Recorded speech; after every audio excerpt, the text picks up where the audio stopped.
Welcome to my channel! Learn with Teacher Ali!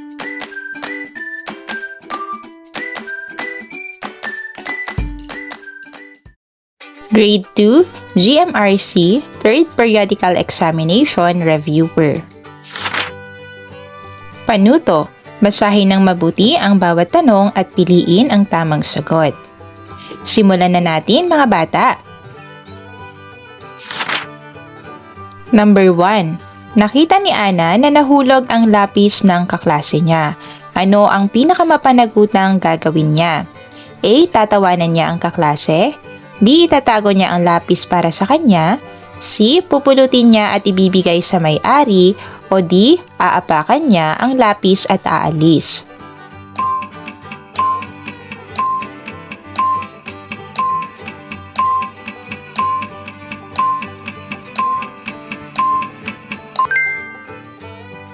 Ang sagot ay C. Number 2. Si Ben ay may gustong sabihin sa kaklase, pero galit siya. Ano ang tamang paraan ng pagkikipag-usap? A. Sisigaw siya para marinig agad. B. Magsasalita siya ng mahinahon at magalang. C. Mang-aasar siya para makabawi. O D. Magmumura siya para matakot ang kausap.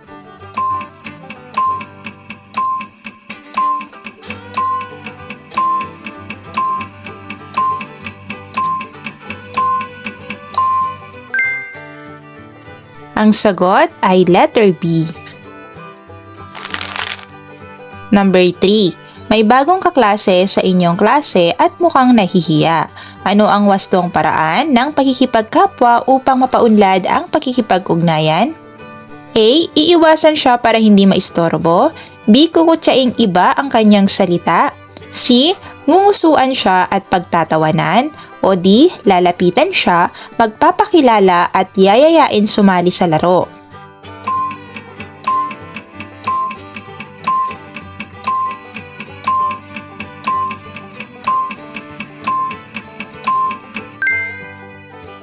Ang sagot ay letter D. Number 4. Nabangga ni Carla ang upuan ng kaklase at natapon ang tubig nito. Ano ang mapanagutang gagawin niya? A. Aalis siya agad at magpapanggap na wala siyang alam. B. Sisisihin niya ang kaklase kahit siya ang nakabangga. C. Hihingi siya ng tawad at tutulungang linisin ang natapon. O D. Tatawa siya at hahayaan na lang.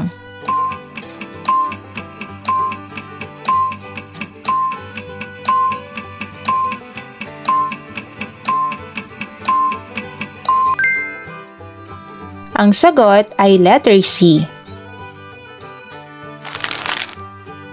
Number 5. Nakita ni Leon na hirap buhatin ng kaklase niya ang mga libro papasok sa classroom. Ano ang pinakamabuting gawin? A. Lalampasan niya at magpapanggap na hindi niya nakita. B. Tutulungan niya buhatin ang ilan sa mga libro. C. Tatawanan niya ang kaklase dahil mahina ito. O D. Sasabihin niyang bahala ka dyan.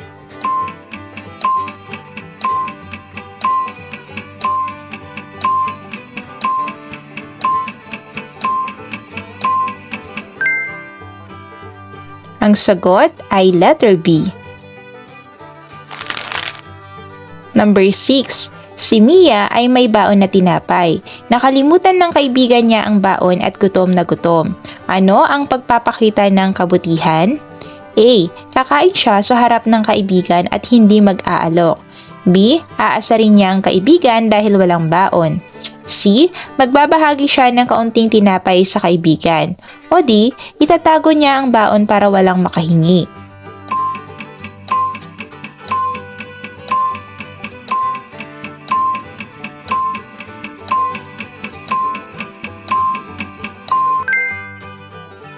Ang sagot ay C. Number 7. May batang nahulog ang panyo sa hallway. Ano ang wastong kilos na nagpapakita ng pagmamahal sa kapwa? A. Aapakan ang panyo at dadaan. B. Pupulutin at ibibigay sa may-ari o sa guro. C. Itatapon sa basurahan kahit malinis. O D. Itatago at iuuwi sa bahay.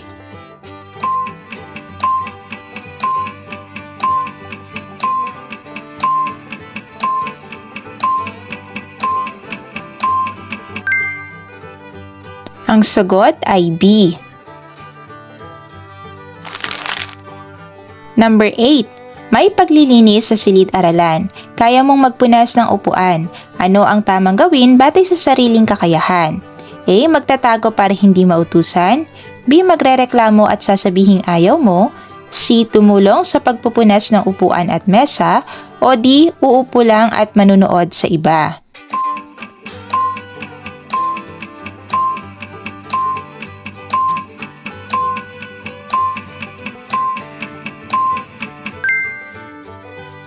Ang tamang sagot ay C. Number 9. Nakita ni Joy na nalulungkot ang kaklase niya kasi wala siyang kalaro. Ano ang kabutihang magagawa ni Joy? A. Iiwasan niya para hindi madamay. B. Sasabihin niyang hindi kita friend. C. Yayayain niya itong makipaglaro at kausapin ng mabuti. O D. Tatawanan niya ang kaklase.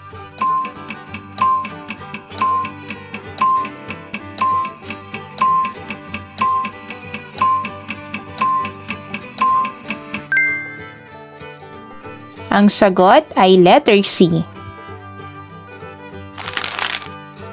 Number 10. Nahihirapan ang kaklase mo sa pagsagot ng activity pero kaya mong magpaliwanag. Ano ang pinakamainam na gawin? A. Sasagutin mo lahat para sa kanya. B. Tutulungan mo siyang maintindihan sa maayos na paliwanag. C. Aasarin mo siya dahil mabagal siya. O D. Hindi mo siya papansinin.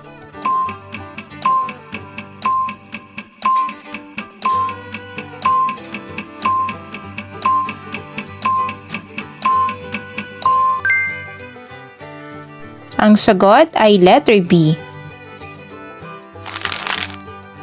Number 11. May matanda sa inyong barangay na nagdadala ng mabigat na bag. Ano ang magandang gawin kung kaya mo naman? A. Tutulungan mo siyang buhatin hanggang sa ligtas na lugar. B. Hahayaan mo dahil hindi mo naman kakilala. C. Tatawanan mo siya dahil mabigat ang dala. O D. Tatakbo ka palayo para hindi mautusan.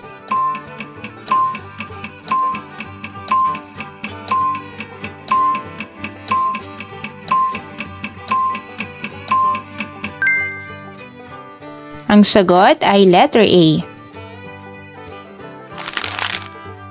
Number 12. May kaklase kang walang lapis. Ikaw ay may extra. Ano ang pagpapakita ng pagiging mapagmahal? A. Ipapahiram mo ang extra lapis. B. Itatago mo ang extra lapis para walang makahiram. C. Sasabihin mong wala akong extra kahit meron. O D. Aasarin mo siya dahil nakalimot siya.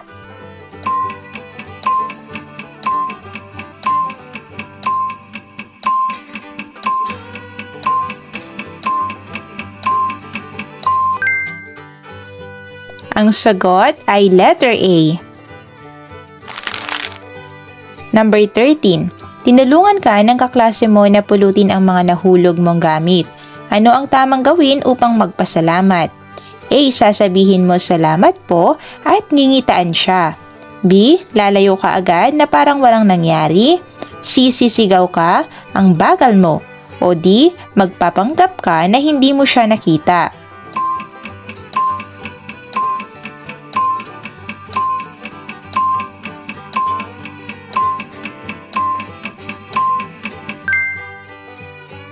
Ang sagot ay A.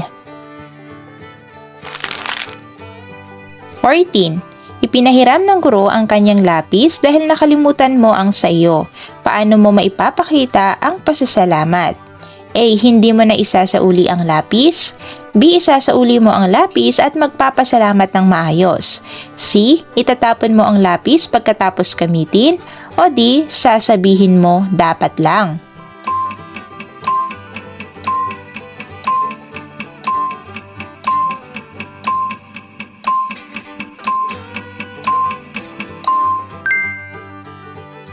Ang sagot ay letter B. 15. Inalagaan ka ni nanay habang ikaw ay may lagnat. Ano ang isang paraan ng pagkilala sa kabutihan niya?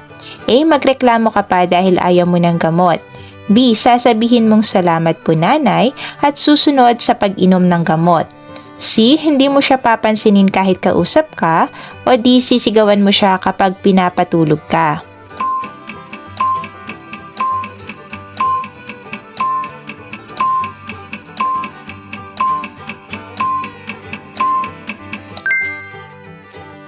The answer is letter B. Number 16. Tinulungan ka ng kapatid mo sa paggawa ng proyekto.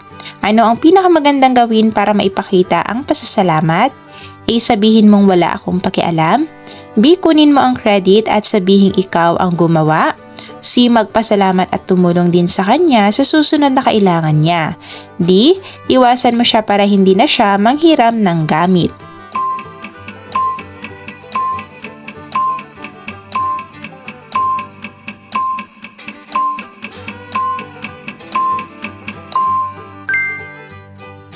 Ang sagot ay C.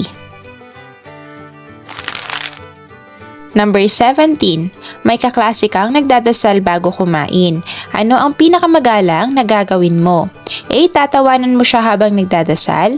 B. Tatahimik ka at hahayaan siyang matapos. C. Aasarin mo siya at sasabihin ang arte mo. D. Pipigilan mo siya dahil gusto mo nang kumain.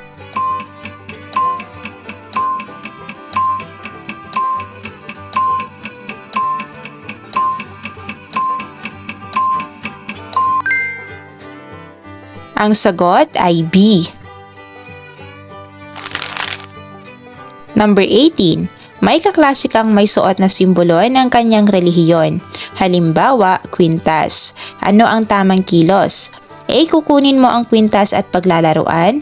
B. Sasabihin mong pangit ang suot niya. C. Igagalang mo ang suot niya at hindi mo ito kukutsain. O D. Pipilitin mo siyang tanggalin iyon.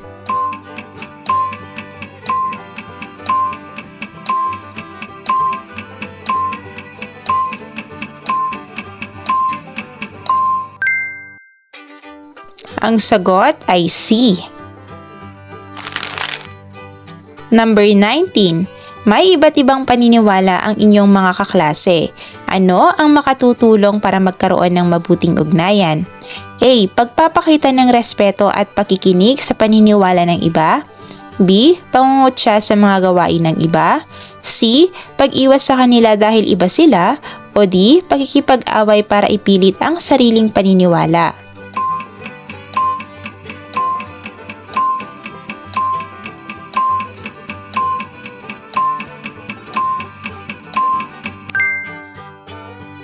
Ang sagot ay A. Number 20.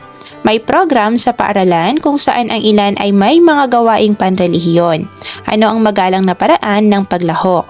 A. Gugulo ka at mag-iingay habang may programa. B. Manonood ka ng maayos at susunod sa mga paalala ng guro. C. Tatawa ka sa kanilang mga ginagawa. O D. Sasabihin mong walang kwenta yan.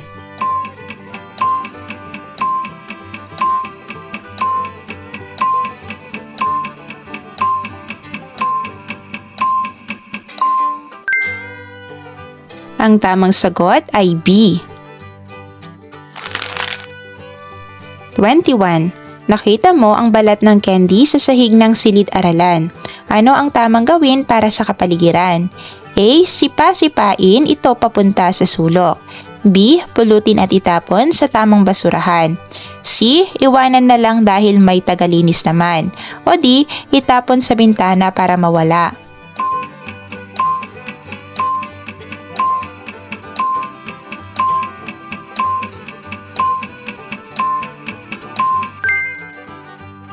Ang sagot ay B. 22. May clean-up drive sa paaralan at hinihikayat ang mga bata na tumulong. Ano ang pinakamagandang gawin? A. Sumali at tumulong ayon sa kaya mo. B. Magtago para hindi makita ng guro. C. Manood lang habang naglilinis ang iba.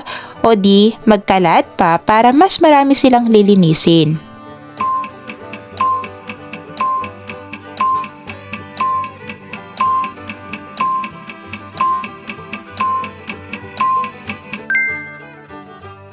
Ang sagot ay letter A. 23. Nagtatanim ng halaman ang inyong klase. Paano ka makakatulong bilang kapwa-bata? A. Aapakan ng bagong tanim para magulo. B. Tutulong magdilig at mag-alaga ng halaman. C. Pipitasin agad ang dahon para maiuwi.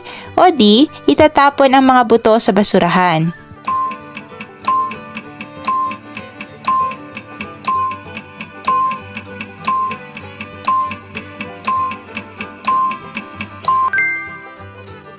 Ang sagot ay B. 24. Nagpaalala ang guro tungkol sa tamang paghihiwalay ng basura. Ano ang wastong ginagawa? A. Pagsasama-samahin lahat ng basura sa isang basurahan. B. Paghihiwalay ng nabubulok at di nabubulok na basura. C. Pagtatapon ng basura kahit saan basta di kita. O D. Pagsunog ng basura sa loob ng paaralan.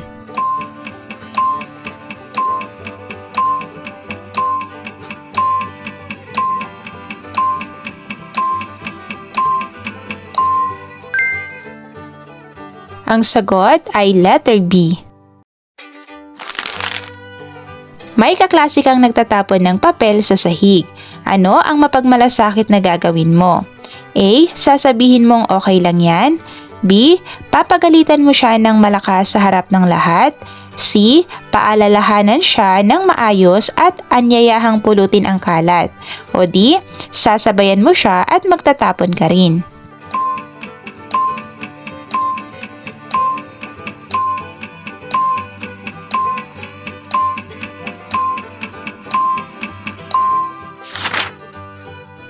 Ang sagot ay letter C. 26. Napansin mo na bukas ang gripo at tuloy-tuloy ang tubig. Ano ang tamang gawin? A. Hayaan lang dahil hindi ikaw ang nagbukas. B. Isara ang gripo at ipaalam sa guro kung sira. C. Maglaro sa tubig hanggang maubos. O D. Tumingin lang at umalis.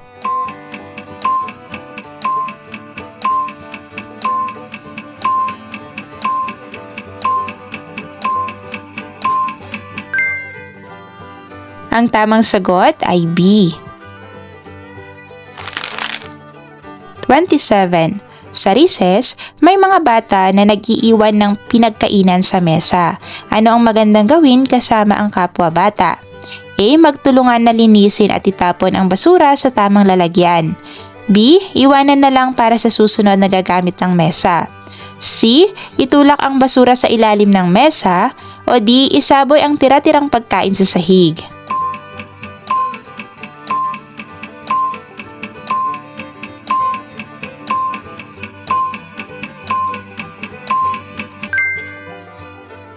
Ang sagot ay A. 28. May proyekto ang klase na Bring Your Own Tumbler para bawas plastic. Ano ang pagpapakita ng malasakit sa kapaligiran? A. Gumamit ng maraming plastic cups araw-araw. B. Magdala ng tumbler at hikayatin ang kaklase na gawin din. C. Magtapon ng straw kung saan-saan. O D. Punitin ang mga poster tungkol sa kalinisan.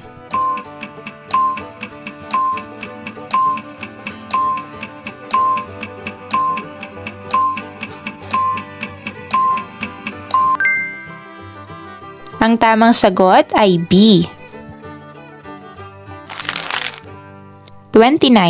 May clean up day sa inyong barangay. Nakita ni Kim na maraming kapwa-bata ang tumutulong sa pagwawalis at pagpupulot ng basura. Ano ang pinakamagandang gawin ni Kim? A. Sumali at tumulong din dahil na-inspire siya sa ginagawa ng iba. B. Uuwi siya agad at sasabihing bahala na sila. C. Magkakalat siya para mas dumami ang lilinisin. O D. Tatawanan niya ang mga batang naglilinis.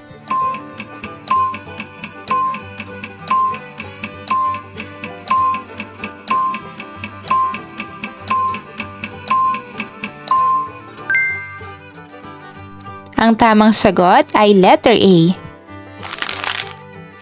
30. May proyekto ang pamayanan na tulong-tulong sa hardin kung saan nagtatanim ng gulay ang mga bata at matatanda. Niyaya si Liza ng kanyang mga kaibigan na sumali. Ano ang tamang sagot ni Liza? A. Ayoko, nakakahiya tumulong. B. Sige, sasali ako at tutulong ako ayon sa kaya ko. C. Hindi ko kayo papansinin, laro na lang ako. O D. Sasali ako pero manggugulo ako para matapos agad.